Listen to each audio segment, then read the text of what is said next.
if there's any problems, blame him. What I'd like to do with this is an hour-long talk. Things a tester rarely talks about, how to talk about coverage. And particularly, I mean business-level application feature coverage and risk. And what I mean by that is, have we tested enough?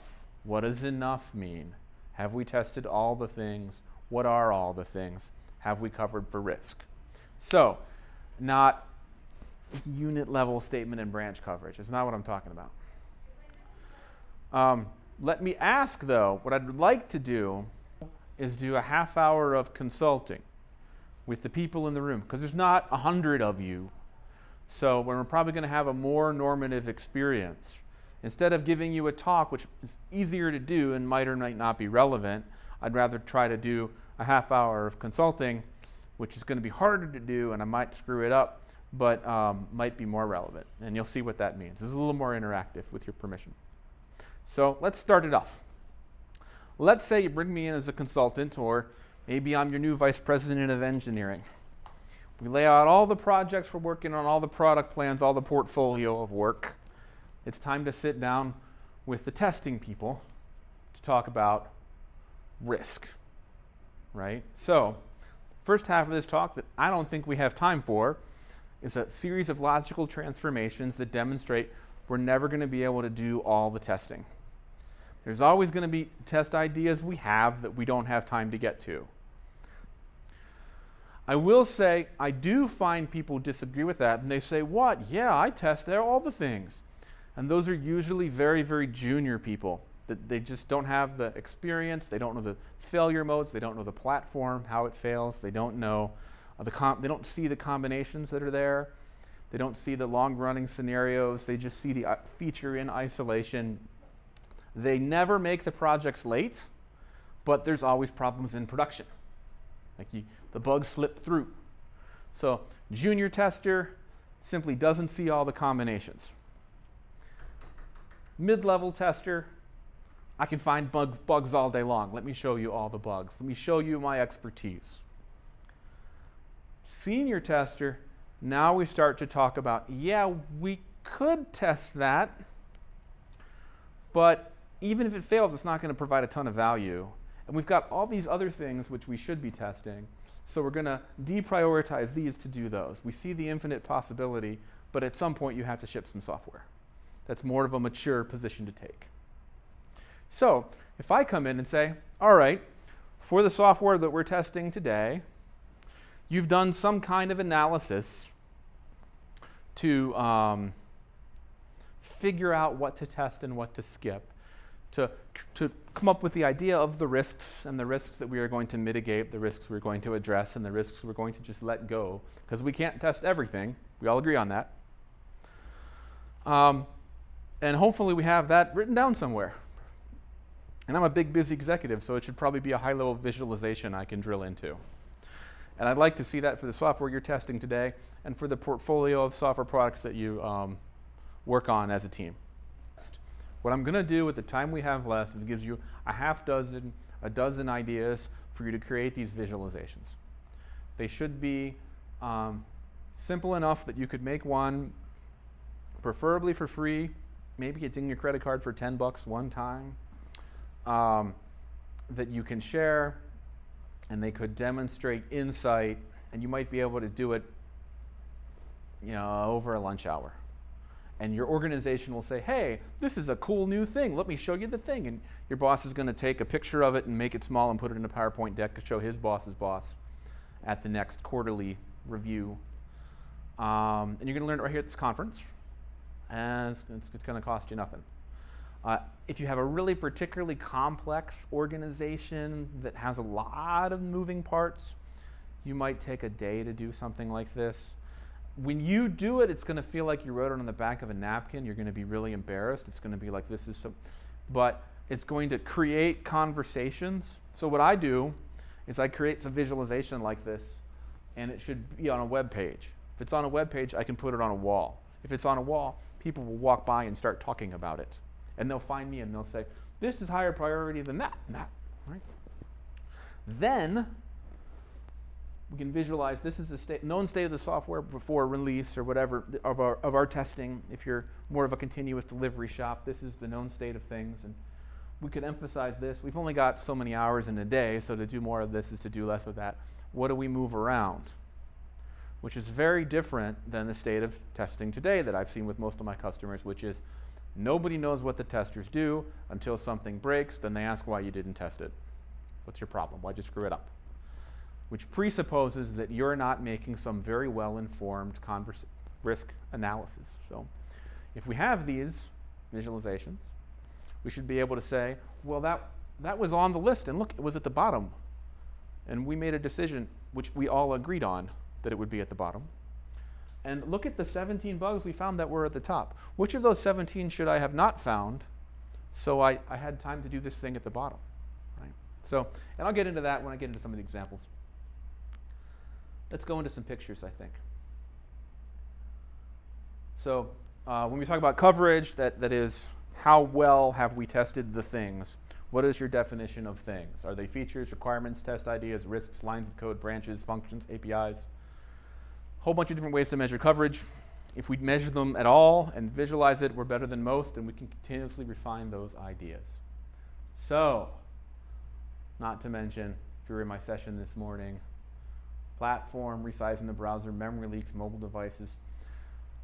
Our models will tend to inform our testing such that entire categories of error will be completely skipped. This is the biggest problem I have with tools like Selenium. Nobody tests printing with Selenium and they end up not testing printing at all. Does it matter? I don't know. That's a different conversation. So, right. And the way that we actually ever ship anything is we say, we believe the value of releasing software now is higher than the value that we would get from continued investigation. And we have a model to demonstrate that. So this is a customer, and they didn't, well, I think you mentioned earlier, these are all the test ideas. We're going to put them in how long we take is going to be a column, and the priority is going to be a column. Then we can sort that. This is an early customer for our lean software testing methods. It's a few years ago now. And they said we should be able to do all this in a day. So I said, well, take your best guess on there. And then I think it was a week or something. Take your best guess on there. And then calculate. So a business day should have 8 times 60 minutes in it. And then see how many minutes you actually got done of how long it should take.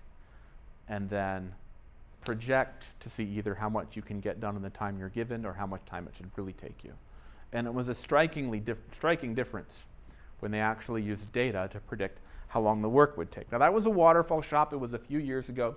Doesn't always apply. But at least if we have this sort of sorted priority list, and you could have managers come up and say, this needs to move up, this needs to move down, I think this is really important, I think that's not important. And a predicted cut line, when you get to, okay, Friday at 5 o'clock, this is where we're going to be. Everything below that cut line isn't going to be tested. Are we okay with that? And I've had executives say, no, I am not okay with that. You need more time. Okay, you can't ship this thing until Tuesday afternoon. If you insist. So having the visualization can actually change the perceptions. When I was a military cadet, we used to do search and rescue in Civil Air Patrol. And we had something called a grid search. So an airplane would crash and the emergency location transmitter would go off. And then we would scramble planes to fly in squares all the way around it, in extended squares all the way around it to find information, to look for the crash site.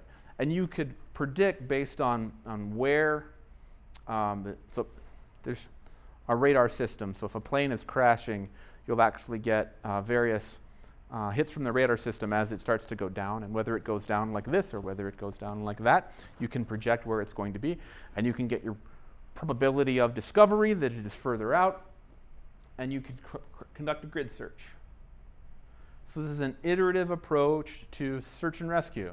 We can do the exact same thing with software testing, where I can test the application in 5 minutes, I can test the application in an hour, I can test the application in 4 hours, I can test the application in 8 hours. How much time are you going to get me? I'll get a trip all the way through the system.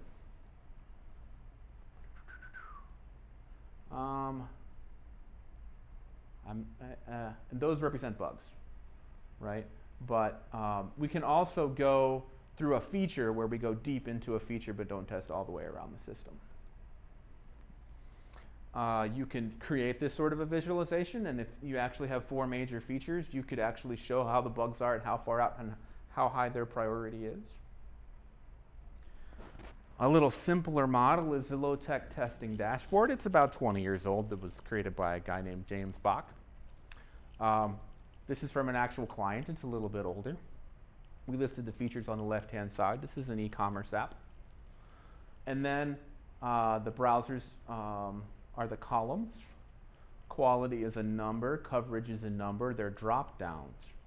And then there's some JavaScript that runs behind the scenes that actually colors it. And we had a rubric for what the various quality numbers were and what the coverage numbers were. So coverage of 1 was I breathed on it and it didn't fall over. Coverage of 9 was I test the feature for all the ideas I have. I get the team together. They come up with all of their ideas. We test it again. Then based on the information we learn from that, we do a second round and we're exhausted. We've done exhaustive testing because we're exhausted. And there was all the different numbers in between. So you could do the drop down, and higher numbers are darker colors. So when I was at Social Text, we used something like this. And the CEO, who was acting vice president of engineering, said, the board is lit up like a Christmas tree. You need to do some bug fixing. And that actually shifted the priorities of the whole development group. I didn't do anything, I just made it visible. Then you could say, we should go to, I want to go to production on Friday. Can we? Turn their head to the monitors and say, I don't know, can we? And this is a Google spreadsheet. So you just give people the URL, they can look at it, they can change it themselves. So much better than the days we all had to be in the same room and we had a whiteboard. And instead of colors, we used to draw like smiley faces with the testing dashboard or frowny faces. I think I've got a template for this that I could share that has all the Google magic with the drop-downs hooked up, if you would like me to. Another way to do it is just create a mind map on a whiteboard. And you can do the same sorts of things where you can color or underline. So there's the mind map. This is all the features of the app. But then there's the status of the testing.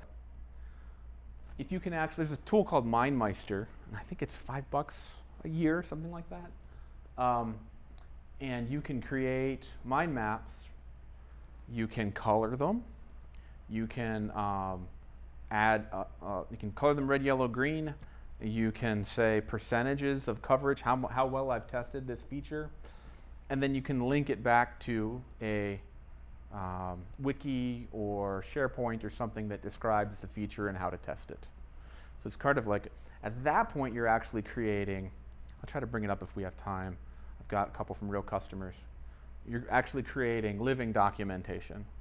So now product starts to come to you to talk about how the features work and what they should build and how we see the features interacting. And now we're talking about quality and not testing. When support starts to come to you and asking for access for your spreadsheet, for your documentation, now test and QA is driving the company's decisions.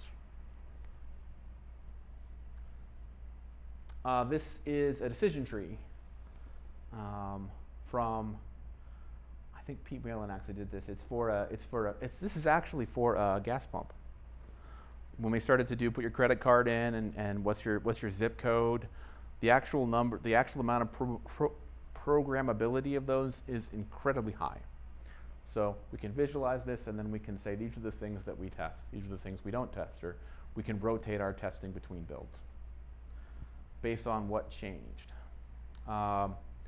There's something you can look up, it's called RC analysis by Karen Johnson, which is recent core, configuration, regression, chronic, and there's another R. So we can actually rank and stack and give our features a score similar to your defect analysis and say, we think these are the most valuable features. So we're going to test them more heavily. And we're going to assign them a weight.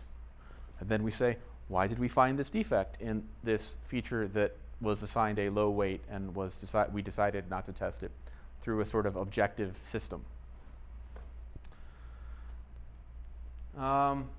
This is actually out of a tool called QA Symphony that is a test case tool that will look for a given run, how many failures you have. It will generate your colors. And it looks at the number of test cases for a given requirement. That's not great. As a model, there's all kinds of problems with that. But if you have something like this, it might be one part of a conversation, and it's generated automatically through code, so it's basically free.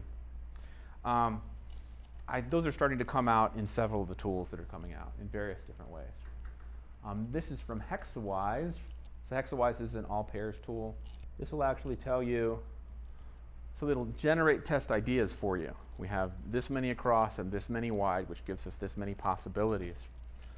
Well, there's a significant amount of the National Institutes for Standards and Techniques said that 80% of defects come out of the interactions between two components.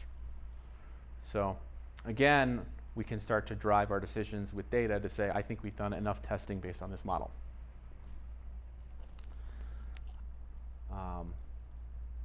And you can actually see it fill in. The red dots become green as it says you want this many tests, this many tests, this many tests, that many tests. So how many tests do we want to run?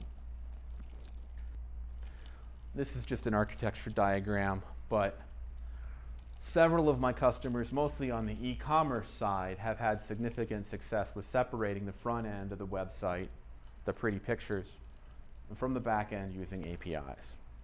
So if we can do that, if we make a change to the search API and the search automated tests work, and we have a contract for how that works with the front end, we have some confidence we didn't break anything else. So now if we can deploy just the API, we don't have to regression test the whole system. And once you start to explain that, we can sort of get away from regression tests and sort of into testing individual features. But to do that, we have to have really solid contracts for that feature, which means we need really solid API test automation. So you have this, you explain it, you see where we're going, all of a sudden, the time to create the API test automation magically appears. You don't even have to ask for it. This is a Kanban that we did. One of my customers, we were doing the low-tech testing dashboard. It took us about a week to get through it. Sometimes we would carve out things for risk. We'd make things gray and say, I'm not testing that this time. And they said, well, we really want to go live today at 5 o'clock, so can you really give us a go, no-go decision at noon? So we could do the dashboard, but it's not fast enough. And it's a lot of the same tests we run all the time. So what if we just say a test idea should take 5 to 15 minutes, and you can express it on a sticky note. It's going to cover a large portion of the system. Okay, so come up with all of our ideas, put them on the wall. Everybody gets 4 votes they think are the most important tests to run. ... Sort it. Grab a test, put it in progress, run and test it. Then at noon, we looked at the wall and we said, this is what we know. This is what we haven't started. These are the bugs we found. And I found this experience. Well, we haven't tested for blah, blah. And I say, fair, but we found this bug, which I think is bigger than blah, blah. And we're going to production anyway, and we're ignoring it. So since we're not going to fix that one, which was a higher priority, why are we overly worried about the lower priorities that we wouldn't fix even if we found? Now there's an argument to be made that is, if there's a pile of low priority bugs, that's a problem, and that's a risk, can we go making a conscious decision knowing that risk? So I've been, when I was a social text, we skipped performance testing, and I was the one that brought it up, and our vice president of engineering was, our CEO was the acting VP of engineering, and the whole server melted down. Staging Staging melted down, and we said, oh, it's a problem with the indexer, it won't happen on production, and then it did. So during the retrospective, it was the finger pointing and why didn't QA find that bug? And the CEO of the whole company said, Matt informed me of the risk, and I chose to make a calculated decision, what's next? I dare submit that's a relatively mature process working as it should. We don't see enough of it. So what do we do? Start with visuals, agree on a model, educate that the definition of a model is it's not the thing. It's just a visualization. It's going to have problems. The map is not the territory, but it's better than nothing. Publish it. Put it on a big screen. People can walk by and talk about it. Create conversations. Use the results of prior regression runs to inform, update, and make it a better model. We can put a time box on it. We're going to put 4 hours into this thing, and we're going, and we can ship. Then, of course, you continually improve that process until the model is obsolete. Continuous delivery continuous deployment has made some of the stuff I've shown you today obsolete for some of our customers. We're very happy about that. That's good. It's all learning. It's all continuous growth. You can get a new model. So toward the higher end of the maturity, we can release continuously. We track the highest risks and test for them all the time. I just threw a whole bunch of stuff at you. Let me ask you a question then. I threw a whole bunch of stuff at you. If you went back to your office tomorrow and tried it, would you really even know where to start? Honestly? I'm seeing some heads say yes and some heads. If you're bobbing your head no, talk to me during the appetizer refreshment-y thing and let's figure it out, right? I said half an hour of consulting. My customers need to be satisfied, okay? And I'm out of time. Thanks everybody for listening.